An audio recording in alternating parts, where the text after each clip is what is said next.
ब्रह्मा जी बोले, मुने, हमें पूर्वोक्त आदेश देकर जब महादेव जी अंतर ध्यान हो गए, तब मैं उनकी आज्ञा का पालन करने के लिए ध्यान मग्न हो कर्तव्य का विचार करने लगा। उस समय भगवान शंकर को नमस्कार करके श्री हरि से ज्ञान पाकर परमानंद को प्राप्त हो मैंने सृष्टि करने का निश्चय किया। तात भगवान विष्णु भी वहां सदा शिव को प्रणाम करके मुझे आवश्यक उपदेश देकर तत्काल अदृश्य हो गए।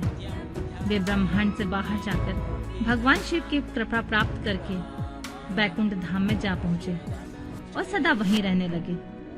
मैंने सृष्टि की इच्छा से भगवान शिव और विष्णु का स्मरण करके पहले के रचे हुए जल में अपनी अंजलि डालकर जल को ऊपर की ओर उछाला। इसमें वहां एक अंड प्रकट हुआ जो 24 तत्वों का समूह कहा जाता है। विप्रवर, वह विराट आकार वाला अंड जड़ रूप ही था। उसमें चेतनता न देखकर मुझे बड़ा संशय हुआ और मैं अत्यंत कठोर तप करने लगा। 12 वर्षों तक भगवान विष्णु के चिंतन में लगा रहा।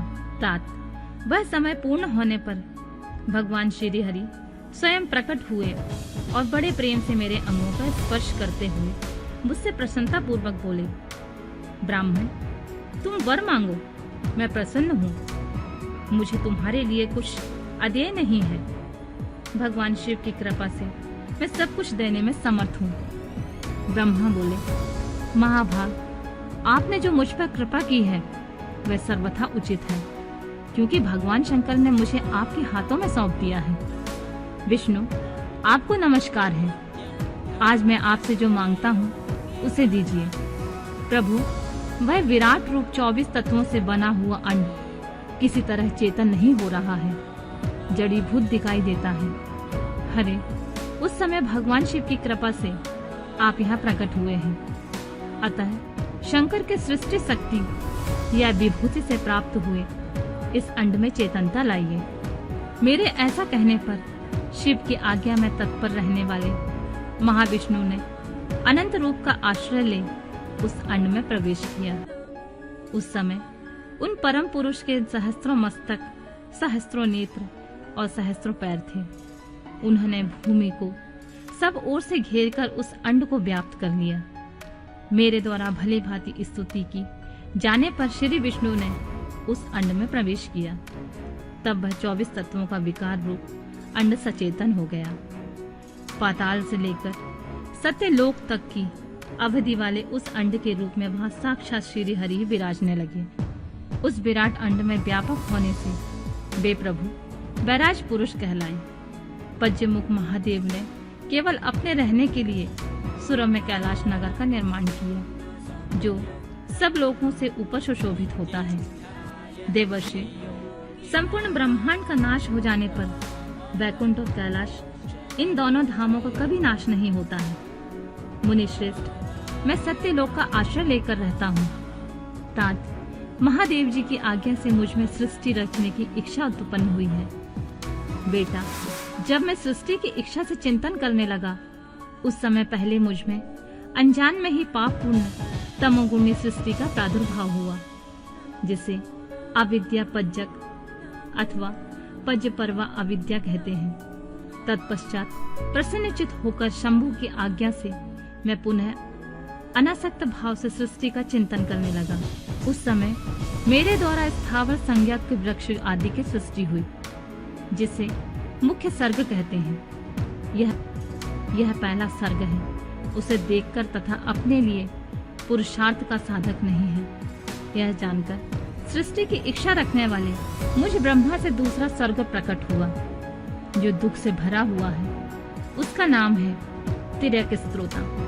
जो सर्ग भी पुरुषार्थ का साधक नहीं है, उसे भी पुरुषार्थ साधन की शक्ति से रहित जान जब मैं पुनः सृष्टि का चिंतन करने लगा, तब मुझसे शीघ्र ही तीसरे सात्विक सर्ग का प्रादुर्भाव हुआ, जिसे ऊर्ध्व स्त्रोता कहते हैं। यह वेद सर्ग के नाम से विख्यात हुआ। वेद सर्ग सत्यवादी तथा अत्यंत सुखदायक है। उसे भी पुरुषार्थ साधन की रुचि एवं अधिकार से रहित मानकर मैंने अन्य सर्ग के लिए अपने अपने स्वामी श्री शिव का चिंतन आरंभ किया। तब भगवान शंकर की आज्ञा से एक रजोगुणी सृष्टि का प्रादुर्भाव हुआ, जिसे अवाक के श्रोता कहते हैं। इस स्वर्ग के प्राणी मनुष्य हैं, जो पुरुषार्थ साधन के उच्च अधिकारी हैं। तदंतर महादेव जी की आज्ञा से भूत आदि की सृष्टि हुई। इस तरह मैंने 5 तरह के वैकृत सृष्टि का वर्णन किया है। इसके सिवा 3 प्राकृत स्वर्ग भी कहे गए हैं, जो मुझ ब्रह्मा के सानिध्य के प्रकृति से प्रकट हुए हैं। इनमें पहला महातत्व का स्वर्ग है, दूसरा सूक्ष्म भूतों अर्थात तन्मात्राओं का स्वर्ग है, और तीसरा वैकारिक स्वर्ग कहलाता है। इस तरह ये 3 प्राकृत स्वर्ग हैं। प्राकृत और वैकृत दोनों प्रकार के स्वर्गों को मिलाने से 8 स्वर्ग होते हैं। इनके सिवा नामक कौमार स्वर्ग है, जो प्राकृत और वैकृत भी है। इन सब के अवान्तर भेद का वर्णन नहीं कर सकता, क्योंकि उसका उपयोग बहुत थोड़ा होता है। अब मैं द्विजात्मक स्वर्ग का प्रतिपादन करता हूँ। इसी का दूसरा नाम कौमार स्वर्ग है, जिसमें सनक, स्नंदन और कुमार आदि के महत्वपूर्ण सृष्टि हुई है।